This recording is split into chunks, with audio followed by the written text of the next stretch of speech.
kasama po sa pre-provide na kontrata ng inyong komisyon. Hindi po yun bili. Kasama po sa kontrata na ginawa namin para po hindi natin maging problema kung saan nilalagay. Katulad ngayon, ang dami ho namin problema sa warehouse. Kasi panay bili po yun eh. Itong kontrata po ito ng Meru, lease.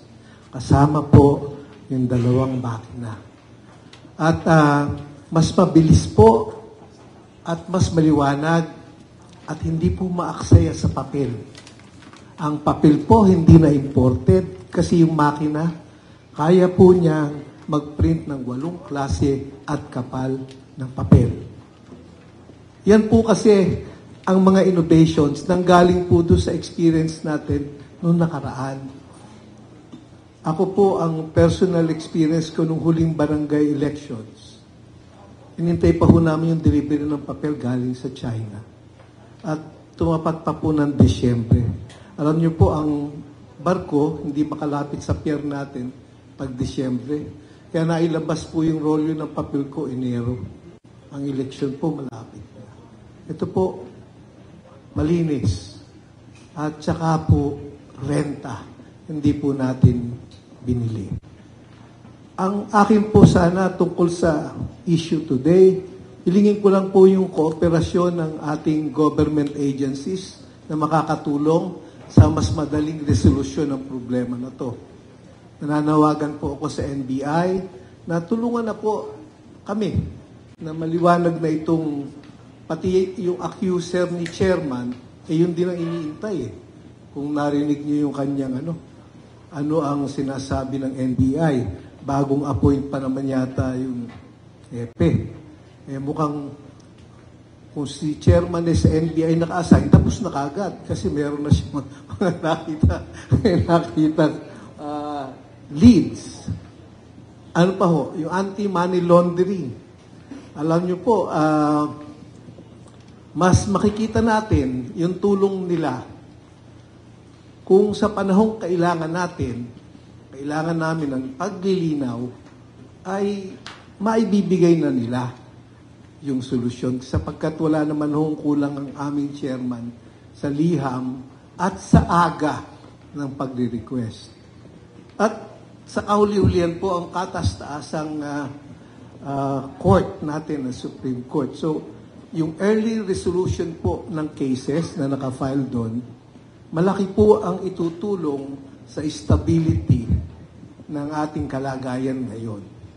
Yun lang po ang aking masasabi at higit sa lahat po kasi kaya po siguro ganun, may order of priority sila sa mga issues. Ang narinig ko kasi sa pagpapalo up ko doon sa mga kaibigan ko, wala daw namang naniniwala sa nag-a-accuse kay chairman. Kaya sa order of priority ng mga inaasikasong mga issues, huli yung sa amin. So, hindi naman ho siguro magandang marinig din yun. Ano po? At maraming salamat po sa inyong lahat. Thank you.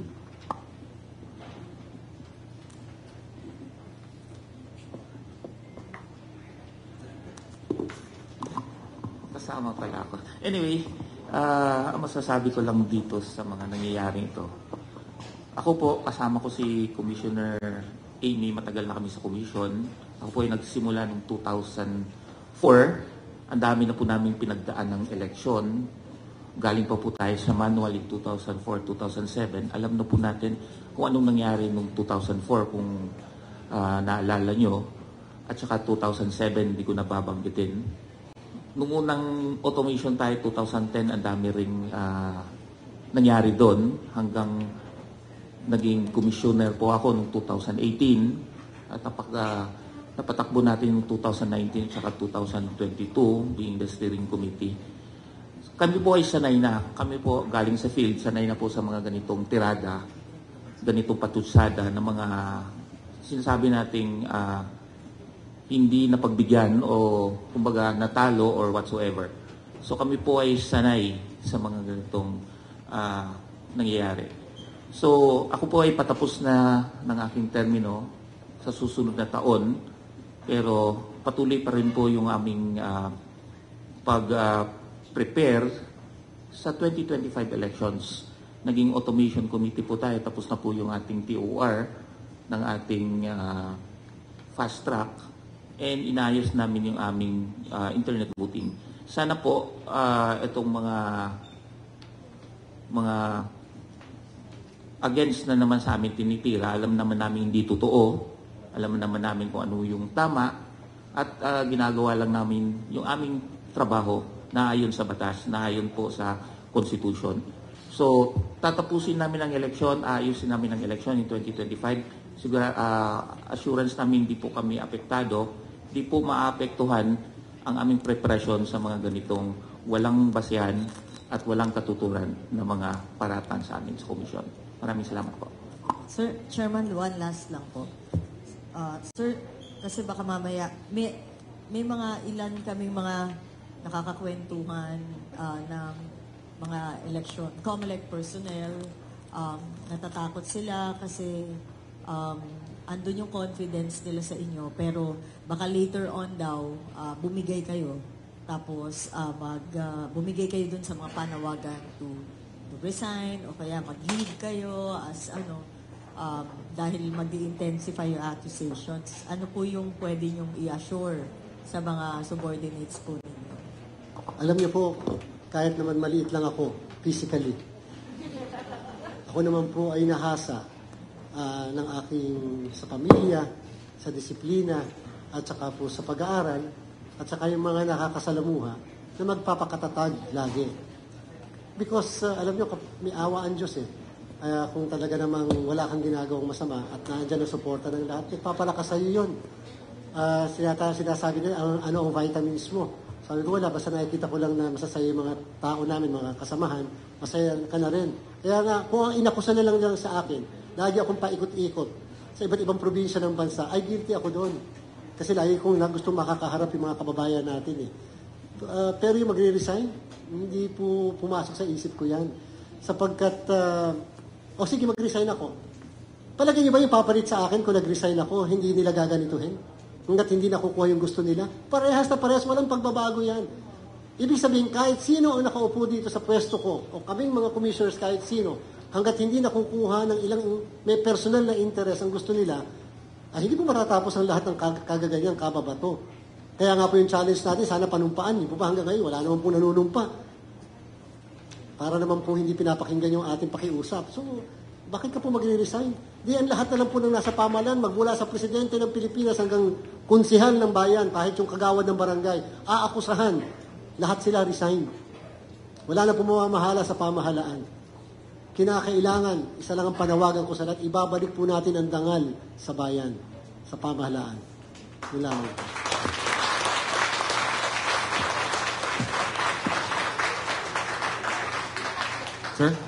Sir, sorry sa pahabol lang. Kay Commissioner Casquejo po.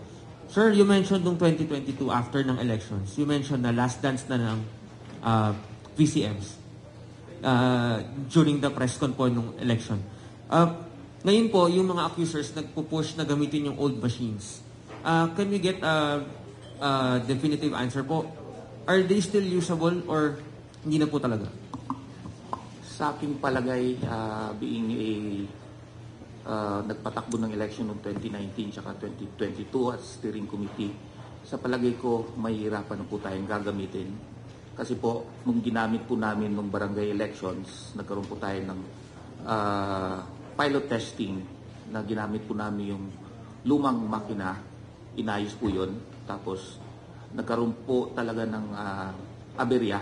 Kumbaga, ang pinagpalit namin, may reserba po kami sa isang presinto, tatlo po yung reserba namin. Nagamit pa rin po yung dalawa, tatlo. At kumuha pa kami ng ibang makina nun. So, sa palagay ko, mahihirapan tayo kapag ginamit natin ulit. So sir, pointless na i-push pa yung paggamit ulit for the 2025 elections. Is that what you're saying, sir? Mahihirapan po tayo. Baka po, abutin tayo ng siyam-siyam kasi palit tayo ng makina, ayos tayo ng ayos ng makina. Baka po aabot tayo ng 10 araw bago matapos yung halalan natin. Kasi po, kukulangin talaga yung makina natin. Although siguro sabihin natin may mga 10% na tatakbo, 20%, 30%, paano yung 70% natin? Kahit may isang makina lang, hindi gumana, tatagal yung election natin. Ano pa kapag 70% or 30% or even 50% ang hindi gagana? Yeah. Yes. Good morning po, mga chairman, mahal namin commissioner. Boss, dagdagan ko lang yung tinanong mo kay, excuse me, patawarin mo ako ha. Apo, sige Patawarin po. mo ako. Para lagyan lang ng context. Kasi ang gamit ng gobyerno, ini-insure lahat yan sa GSIS. Na yung machines na yun na kine-carry natin, may rekomendasyon ang property custodian namin na unserviceable. Kine-carry namin yon, binabayaran sa GSIS. Ganon din ang ginawa nung dating komisyon, nung PICOS pa yung machine. Sinabi nila na unserviceable na, alam nyo kasi, para matanggal sa pag-i-insure. I-insure mo lahat yan eh. Ang natipid ng komisyon nung magsabi ng certification na unserviceable na, ang natipid ng komisyon 20 million sa insurance. No? Ngayon, nag-iwan kami doon ng 1,000 units sa 93 machines na yon para yung sinasabi nila na ginamit pa sa barangay. Ginamit nga ho yun sa 5 pilot items sa barangay. 1,000 po ang hindi namin sinama. Doon po kinahoy yung mga pyesa para magamit. Ganun pa rin po ang problema. Paper jam. Andyan po si Commissioner Casqueo, siya in charge nun eh. Yung dating problema natin nung araw na matagal na huminto, may paper jam, yun pa rin ang dating problema. So merong resolusyon ang komisyon dun sa bagay na yon. Kaya legal lahat. Legal. At hindi basta inetsa puwera. May sertifikasyon sa aming department na in charge sa makina na yun. So, huwag niyo pong tignan na hindi basta hindi ginamit. Hindi po ganun. Meron pong basehan at meron pong kaakibat na resolution. Sana po ay nakadagdag ako. Salamat po. Dadagdag din kaibigan, huwag ka na magdagdag kasi Magdadagdag hinaharap ko na din nga ako siya. kay Gerard. Hinaharap ko na nga eh. Para mas kompleto yung paglarawan, no? This is not a decision that the COMELEC and Bank just arrived at its own whim or without basis. Kasi as early as 2018, it was a decision already of the NBank at that time to determine the lifespan of these machines in accordance with government regulations. And ang determination ng lifespan ng mga machine na yan ay 6 years. So it's not 6 years from 2018. The 2018 is just the resolution. 6 years from first use, which was 2016. So 2022, ano na yan eh? Pasok na. In accordance with the previous resolution. So that's another reason why it was determined by the Commission and Bank. I hope we're not being violating any, what do you call it? Pag nasa court na. Sub judice, no? But since it's being asked and for clarification purposes, hindi yun biglang inisip namin na anuhin na natin yan, hindi magamit. Mismong ang existing resolutions ng Commission on Election requires that. Thank you, Gerard. Sige po, maraming salamat po. Simple lamang po, una po magpapasalamat kami, yung aming grupo, Chairman, at inimbitahan nyo kami dito para marinig.